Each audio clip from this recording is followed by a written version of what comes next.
So originally this video was supposed to be 34 minutes long, but my computer got the blue screen of death and I literally couldn't get past the critical error thing, so I had to wipe my PC completely, wipe all my hard drives. Everything is gone, so I'm starting literally over from scratch. So yes, that means all of the videos and files of me recording gameplay are gone. So I'm just gonna put up some random gameplay over the video while I talk, like previous videos I've did before. So yeah, Birth by Sleep, I really love this game. I wouldn't say it's on par with Kingdom Hearts 2 because that's some level you can't even reach, you know what I'm saying? But man, is it amazing. I think I'm getting to the point of the series where things are getting a little bit convoluted, but they're also making sense too. And you know what's really funny? I literally just beat Kingdom Hearts 2 on proud mode just because I wanted something to do before I played Kingdom Hearts 3. I'm kind of scared to play 3, you know what I'm saying? A lot of people talk about they don't like 3, mainly because of the story. They say gameplay is good, but you know, I don't know. Well, I'm probably gonna play it literally after I get done with this. But yeah, I was playing Kingdom Hearts 2, and a lot of shit does make sense now after playing Birth by Sleep. Especially one specific scene. The scene with Xemnas walking down into the organization stronghold, and when he was talking to that random suit of armor, I was like, who is? Well, obviously I didn't know it was Xemnas the very first time I played it, but playing this again, knowing that was Xemnas talking to Aqua's armor, and that's the room that Ventus got put in by Aqua, I was like, bro, this is crazy. Another crazy moment from Birth by Sleep is finding out that Castle Oblivion comes, well, it's literally their home, you know, Aqua, Ventus, and Terra's, because you know the land of departure was destroyed by Xehanort after Terra killed Master Ericus, and she remained Aqua. At the end of the game, she brought Ventus back, found out the home was destroyed, and remember, Master Ericus said if darkness ever's at our doorstep, you know, if shit's getting crazy, lock it down. And he said, what did he say? I'm trying to remember what he said exactly. He said something like, whoever walks in will forget something or lose memory or something like that. And boom, it was Castle Oblivion. That's why they'll remember things when they, you know, the further you get in. And I was like, bro, the dots connecting us so wild. And now I figured out that Xemnas is actually Terranort or Xehanort trapped by Terra. Let me talk about that. The Terranort fight is one of the worst fights I've ever experienced in my life in game. I swear to God. Like mechanic wise, it's designed so badly, bro. Like I wish I had the footage of me playing against that dude. That Terranort fight was terrible. Like the way he just spams and how hard he hits was one of the main things that pissed me off. It felt like, you don't matter how high of level I was, he was just running through my health. And the moves he would spam, I pretty much had to run the whole time. Like that one combo he does that you really can't block. Like if you caught in that combo, you fucked. You know what I'm saying? And I also like that we really got the origin stories of Ventus or Roxas, I guess you could say. Same for the other organization 13 members. It's not all of them. It's like what, 7 of them ish, 8, something like that. Because we see Zigbar, who was Braig, who was Axel, who was Lee. We see Syx, but they don't say his name. We see Vexen, I don't remember his name. We see Zexion, I don't remember his name. Was it Lucius, something like that. And we see Terranort, or Xemnas to be exact, or also Ansem, you know what I'm saying? Because he stole the identity of Ansem because he wanted to pose as him because that was his master.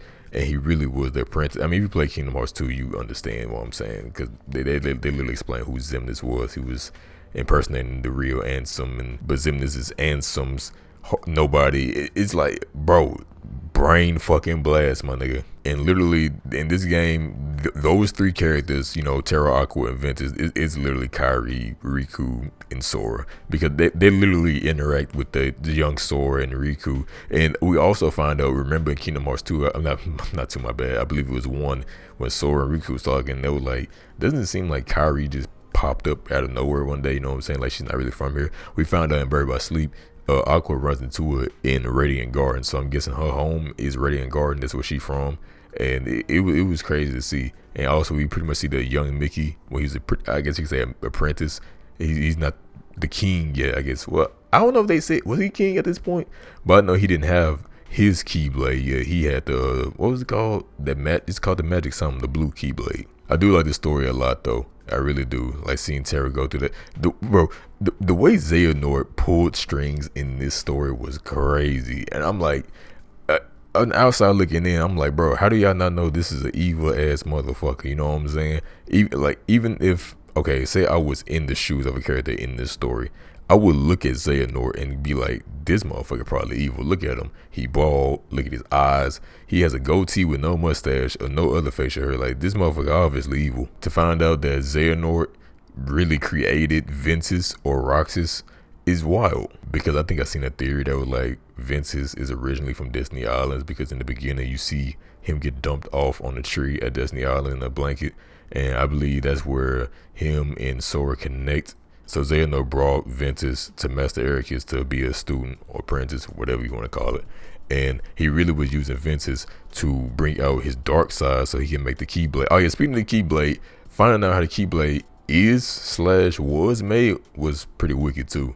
So I'm not sure if this is right, but Xehanort pretty much saying like the Keyblade or the Keyblade, X-Blade, whatever, was made during the Great Keyblade War. Now I'm not sure he's saying it gets made every time a Keyblade War happens, or like that's when it originally happened and there's multiple ways to make it, because he said in order to make the Keyblade, he told Ventus like you have to fight your dark side pretty much to make the Keyblade. And seeing the prototype of the Keyblade was wild. Like it was pretty much two Keyblades slashed together with a big blade down the middle, because Vanitas holding it. And the funny thing about Vanitas is I was seeing pictures of Vanitas for so many months on Pinterest, social media apps, everywhere. I'm thinking like, when I first seen him, I was like, damn, this nigga Sora got possessed. I was like, how did this happen? I want to know. But the whole time, he is Vanitas from Bird by Sleep. That's the dark side of Ventus slash Roxas, but he's not Roxas yet. He's Ventus right now, and this is dark side. And I'm like, bro, this shit is all over the place. Yeah, Vanitas was on my ass on the Ventus fight before I really knew his attack patterns. He was on my ass, bro. And other than that, once I really learned his patterns, when I was fighting him as Aqua, it was pretty easy. You know what I'm saying? I played Ventus first, obviously, and then went to Aqua, then Terra. That's just the order I did it. And my dumb ass, when I first played it, I was thinking like, okay, they were like play the 3 stories to really figure out what's going on.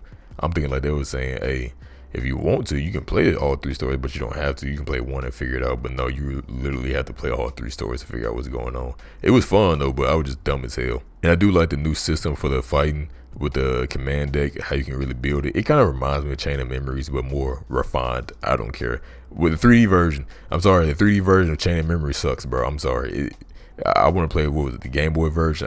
That looks like it's better than the 3D version. That's my opinion. But I feel like Bird by Sleep did the command deck better, like the way you can really stack it up in the order you want to use it, because there's no breaking no commands. You know what I'm saying? Like with the cards, your cards can get broke. That's ridiculous. But I also like the command style. The command styles is hard. Okay, so if you haven't played it, how command styles work is if you use magic spells to fill up your bar, the gauge bar, whatever you want to call it. It's kind of like the drive form in a sense. You get a command for whatever magic you use, magic type you use. So if I use fire to fill up my bar, I get the fire command style. Same for ice, I get the blizzard. For arrow, I get the cyclone. And I think my favorite command style was Spellbreaker. Aqua Spellbreaker was hard because the finishing move, she spins around the circle and like makes a whirlwind and kills everybody. And then what Aqua was really cool with her, since she's a mage pretty much, if you use magic to fill up the first bar, right, and you whatever command style you get, fire style, the blizzard, all of that, whatever, if you keep using magic instead of physical attacks, you get a second bar. It's the blade charge, and that thing slices through everything, bro. That shit is like wrecking shit for real, doing hella damage. It was really fun to use. I like the Terrorist because he was just pretty much a tank. He moved slow because, like I said, he's a tank, but he was just brute force, strong as hell, slash and shit. I like that a lot because I use magic often in my Kingdom Hearts playthrough, but I like having raw physical strength, you know what I'm saying? Just using my Keyblade to slash through shit. So Terra really was very compatible with me. I just wish he was a little bit faster. But yeah, figuring out how all of this is going down is pretty interesting to me. So I'm really intrigued, especially after playing Kingdom Hearts 2, to figure out how the fuck, I've seen screenshots of some organization members back, and I'm like, I'm pretty sure we killed them through Chain of Memories and Kingdom Hearts 2. So how were they back? How could they possibly make it make sense for them to come back? Like I would have to see. And seeing Xehanort pretty much like I want to see Xehanort's master plan, because they said he comes back in Kingdom Hearts 3 I mean, obviously Xehanort is the big bad. He's like Ganondorf at this point for Kingdom Hearts. You know what I'm saying? He's always gonna be the big bad. So you know, in some way, it's gonna be Xehanort. You know what I mean? And also, I believe this game is where Lingering Will come in. I didn't fight Lingering Will in Kingdom Hearts 2. Is he in 2? I believe he's in Kingdom Hearts 2. I didn't fight him because that motherfucker looks dangerous.